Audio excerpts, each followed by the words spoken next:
whole thing's based on freedom of speech, right? Well, on the surface, yes. You see, it started with religion, oddly enough. But the core of it is freedom of choice. That's where the heart of it lies.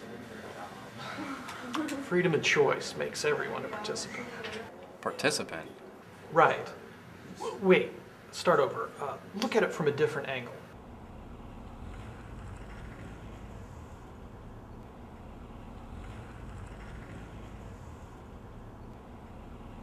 Think of it more as a religion. Just by knowing it exists makes you an active participant. Right, so if you know about it, you make a choice in liking it or not. Or even simpler than that, just thinking about making a decision makes you part of it. Right, right. Therefore making the people that hate it the major players in it. Or even those people who do nothing all day but sit on the couch and watch TV. Them too.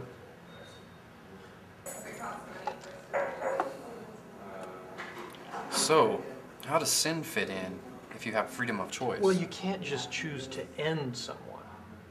Laws? Laws. Wait, wouldn't the laws be like the commandments? Exactly. You break the law, you sin. Well, what about adultery or something like that? I mean, that's not exactly against the law or anything. Tenet. It's more morals than commandments. Tenant? Look it up. The same thing goes for blessings, too. How so?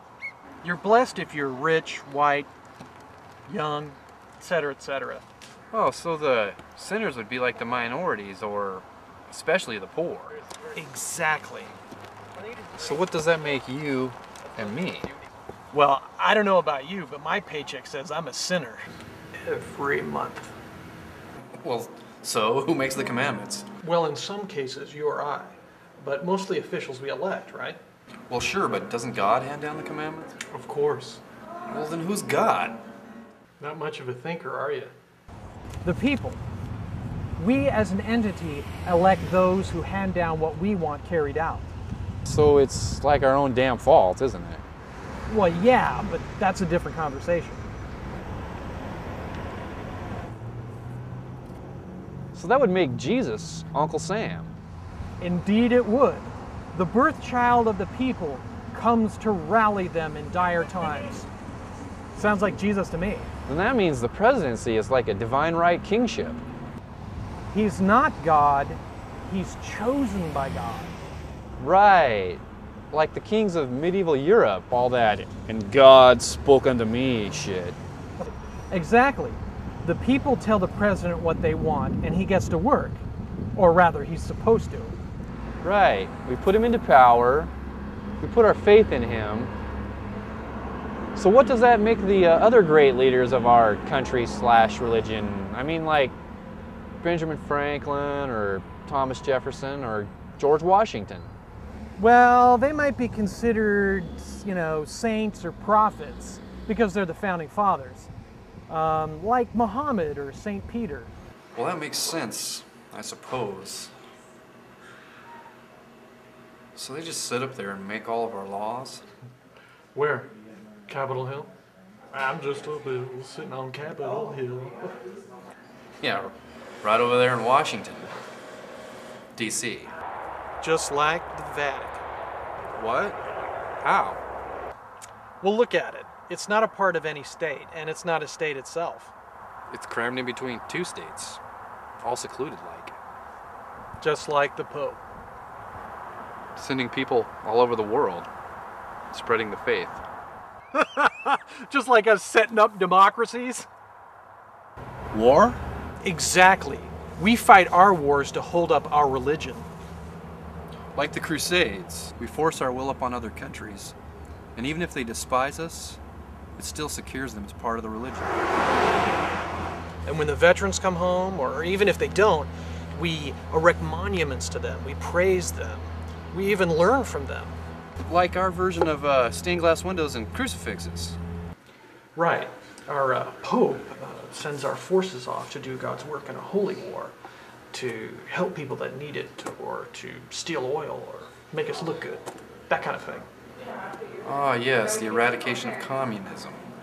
And the further prospering of our economy. Yeah, the religion gets its money in the same way the church does. It passes around the collection plate and politely asks for donations. Only in this religion, if you don't pay up, you spend time in jail. Hell on earth. Man-made, just like a religious hell. Yeah, the other form of payment would be the large corporations, keeping the people semi-rich in order to feed off of it. But how does that relate to a religion? Well, that's just a given. That goes with any religion. I guess the most it would be like is another tendril of the faith, like traders traveling to faraway lands, selling their goods and rubbing their religion off on the natives. Like the trappers of the Old West, trading and interacting with the Indians, giving them tidbits of our superior way of life. Right. Take away the Indians' land right after we give them the Bibles and the smallpox blankets. So America is most like one of the old world religions when it was still alive and changing. The amendments to our Constitution, for example. Right. Back when the religion was like the government, or damn close to it, running everything. Unlike today's religions, they're more like a dictatorship.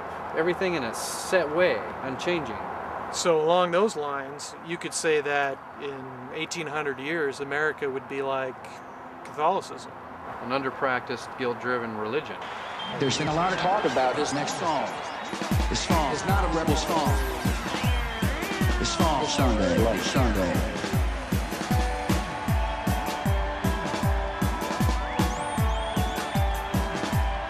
I can't believe the news today.